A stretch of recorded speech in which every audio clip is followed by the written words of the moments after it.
নমস্কার বন্ধুরা, আজকে আমি আরেকটা কাতলা মাছের রেসিপি করছি। দেখুন, কাতলা মাছগুলো আমি নুন হলুদ দিয়ে ভেজে নিয়েছি। এরপরে ওই মাছের তেলে আমি কতগুলো 3টা টমেটো কুচিয়ে নিয়েছি, তেলে দিয়ে দিব। দেখুন, ফ্রাই প্যানের তেল আছে, এর মধ্যে আমি 3টে টমেটো আছে, এটা দিয়ে দিয়েছি। দিয়ে এটাকে একটু ভাজা ভাজা হবে। এর মধ্যে আমি দেখুন কিছু মশলা দিচ্ছি। 4 চামচের 1 চামচ পোস্ত, 4 চামচের 1 চামচ ধনে, 4 চামচের 1 চামচ সাদা জিরে, 1/2 চামচ গোলমরিচ, 1 চামচ সর্ষে, সাদা সর্ষে, 1 চামচ কালো সর্ষে, 1 চামচ হলুদ গুঁড়ো, 2টো শুকনো লঙ্কা, 2টো সবুজ কাঁচা লঙ্কা, এখানে একটা পেঁয়াজ কুচিয়ে নিয়েছি, এখানে একটু রসুন নিয়েছি, একটু আদা গ্রেট করে নিয়েছি, আর নুন নিয়েছি। আমি এইগুলো সব একসঙ্গে পেস্ট করব। তারপর আমি ওই তেলের মধ্যে দেব।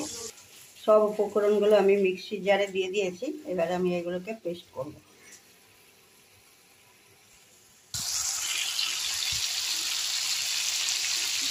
দেখুন, আমার এই টমেটোগুলো পেস্ট হয়ে গেছে।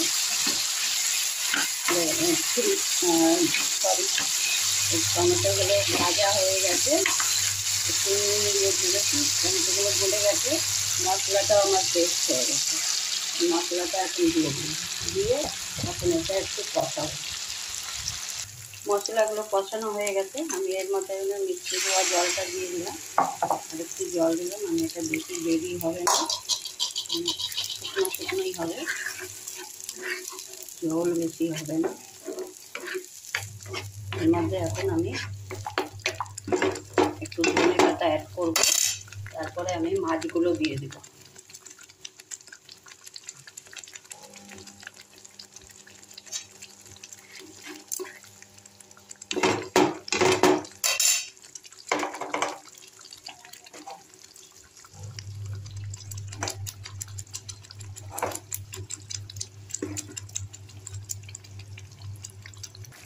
দেখুন, আমার এটা হয়ে গেছে, এখন আমার এটা বন্ধ করে দেবো গ্যাস, এটা কমপ্লিট।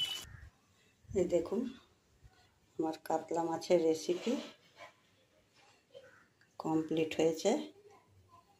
এভাবে একবার বানিয়ে দেখবেন, ঝোল ঝাল মশলাদার সব খাওয়া হয়েছে। এইভাবে একবার বানিয়ে দেখবেন, খেতে কিন্তু খুব টেস্ট হয়।